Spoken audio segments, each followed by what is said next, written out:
Hi guys, I have another haul video. I've ordered this from Pinay Cooking UK. So I'm like, I miss Filipino food, I miss Filipino pastries. So why not? Postage is just like $8.55. I bought this peanut butter, palengke style. You know, we all love that. We still have one full peanut butter in the fridge, in the ref. I want something else. I want Filipino food. I want this Filipino peanut butter. Total, I guess I paid $39. Not bad. Open. Ay, wow, sealed. Medyo oily siya eh, so wow. Tikman natin. F1. Kinikilig ako yan. So, hindi siya matamis. Itong peanut butter ang gusto kong consistency. Sayang. Choco butternut donut. B!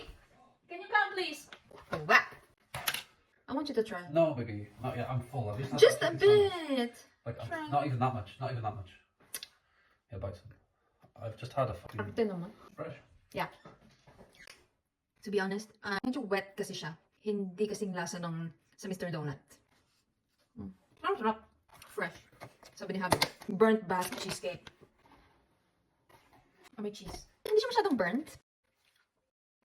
Kaya ko ito ubusin. Sa kapuan. Sarap. Alam pa yung mga Pinoy, magde-describe, oh, sarap, hindi masyadong matamis. Kaya nga dessert eh. Dapat matamis, pero hindi siya masyadong matamis. The main event, yung viral Chewy Dubai chocolate. Oh, ang cute! May sticker siya. Medyo tumigas. Sabi natin, medyo tumigas kasi nahanginan.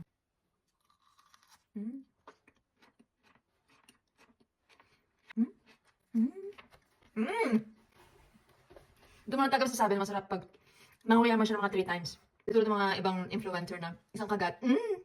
OA.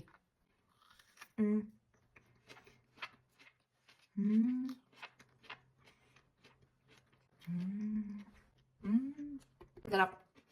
Hindi masyado matamis. Ubusin ko na to. Party, party. I say disco, you say party. Disco, disco. Thank you kay ate, Pinay Cooking UK. Marami siyang iba-ibang klaseng delicacies, Pinoy delicacies. So, order na kayo. I vouch for this. Sarap.